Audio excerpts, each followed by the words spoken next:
Good morning. The Calgary Police Service homicide detectives have charged a second man in relation to the fatal shooting of a man outside of a southeast Calgary hookah bar. At approximately 2:50 a.m. on Saturday, September 12th, police were called after reports of a shooting that occurred outside of the Portico Hookah Lounge located at 1806 35th Street Southeast. It is believed that two groups of males became involved in a disturbance inside of the lounge before being asked to leave. Once outside, the dispute escalated and a shooting occurred, resulting in one man being fatally injured and a second man taken to hospital in stable condition. An autopsy has been conducted by the Office of the Chief Medical Examiner, and the victim has been identified as Abdurahaman Oma INDIRIS, 20 years of age, of Calgary. On Monday, September 14th, police arrested and charged Samuel LUGELA, 28 years, of Calgary, with one count of second-degree murder. As a result of additional evidence, a second suspect was taken into custody on Tuesday, September 15th, and is now facing second-degree murder charges. Faisal Osman Abdul Aziz, 27 years old, of Calgary, is now charged with one count of second-degree murder. Abdul Aziz will next appear in court on Wednesday, September 30th. Based on a review of CCTV collected from the area, police believe there are additional witnesses to the homicide who may have yet to come forward. Individuals included in the CCTV may have recorded or filmed the confrontation. As such, investigators are asking that these individuals contact police so that the people involved can be held accountable. Anyone with information, photographs, or videos of this incident are encouraged to please call police at the non-emergency line of 403-266-1234, a homicide tip line at 403-428-8877, and also Crime Stoppers. I will now answer any questions. Thank you. Do we know the reason for this dispute or any motive behind why these two groups got involved? The exact motive still under investigation. Through our observations of CCTV collected inside and outside of the lounge, it appears that a disturbance occurs inside the lounge, which then moves to the parking lot and street area.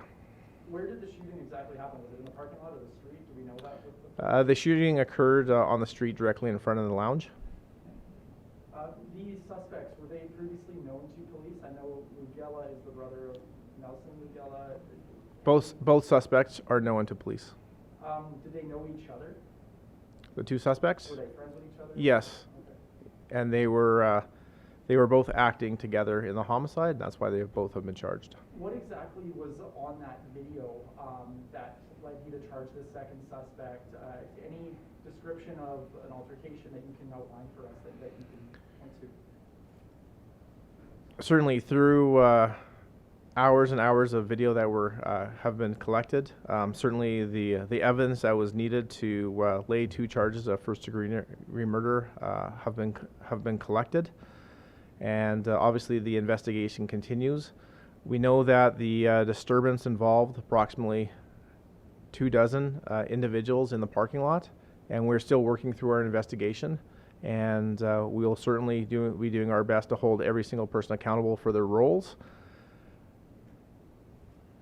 Were any weapons recovered from the scene or anything like that? No, we're still looking for the firearm involved in this event. Obviously, we have collected evidence at the scene that confirms that a shooting did occur, but we are still looking for weapons. And that's why we really want to encourage anyone who was at the Portico Lounge to come forward. We know that there were individuals with their cell phones filming the event, and that evidence could be crucial for the police to hold everyone accountable. Were victim and suspect known to each other as well? We don't believe so. Okay. Yeah. Is there any further information on how these actually hold on? Anybody else have a question? Or need a second here? Once again, how important is it to try to minimize situations like this that happen, and even though it's kind of like a targeted shooting, but it's happening in a public area? How concerning is that to the situation? Obviously, it's extremely concerning.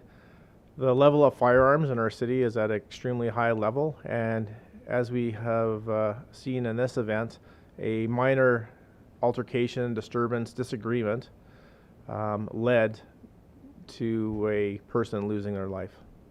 And you believe the entire incident was happened at the location at hand? Like the entire incident? yes, the original disturbance or altercation occurred within the lounge.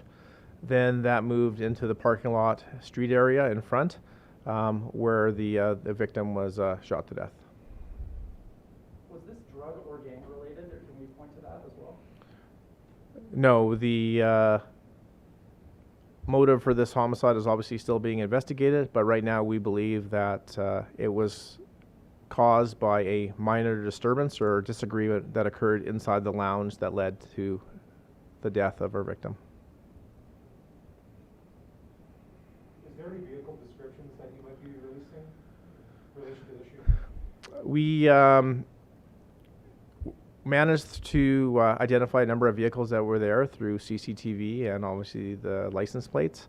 Right now, we're not looking for any crime vehicles, but we may be coming back to the public when we have more people identified or more rules established to help identify people if we are unsuccessful. The key to holding everyone accountable will be help from the community. And I can't stress enough that we know that there are individuals who saw exactly what happened, who filmed this tragic event, to come forward and work with the police, please. This area, is it a high traffic area for crime in the past, or have we seen crime at this bar before? We were actually called to the lounge earlier in the evening for an unrelated disturbance. Is there a way for witnesses who potentially have video to anonymously send this to the CPS? Yes, certainly through Crime Stoppers. Any other questions? Nope. Okay, thank you. Thank you. Thank you. Thank you.